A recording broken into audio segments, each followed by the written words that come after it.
আবারও মামাবাগানের ছাদ বাগানে চলে আসলাম আপনাদের আরেকটা নতুন ভিডিও করার জন্য, দেখানোর জন্য।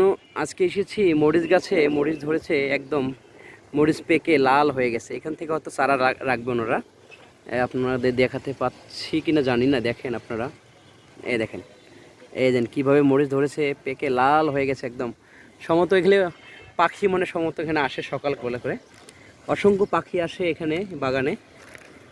আসলে আমরা পাখি আপনাদের দেখাবো আরেকদিন, যে কত রকমের পাখি এখানে আসে মামা ভাগ্নের ছাদ বাগানে।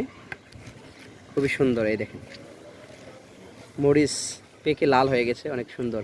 আর অসংখ্য ফুলও এসেছে, ফুল মরিচ বাগানে, মরিচ গাছে। এই যে আর একটা গাছ দেখেন, গাছে ফুল এসেছে, অনেক সুন্দর, ধুন্দলের গাছ, খুবই সুন্দর। এই যে এত ছোট গাছে ফুল এসেছে, সে গাছটা আস্তে আস্তে এদিকে অনেক দূরে যাচ্ছে, এদিকে সুন্দর। এই যে ধুন্দুল আসতেছে, ফুল আসার পরে এই যে ফল চলে এসেছে, এই যে খুবই সুন্দর। এই যে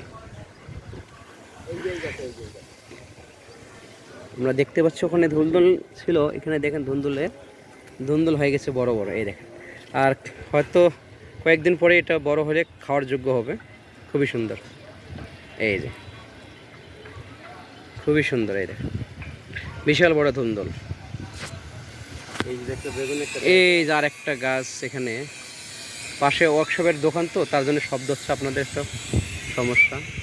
এখানে দেখা যাচ্ছে ডালিম গাছ, আজকে এসেছি ডালিম চলে আসছে। এই যে ডালিম, ও খুবই সুন্দর, এত ছোট গাছে ডালিম চলে আসছে, আমরা কোনো ভাবতেও পারিনি।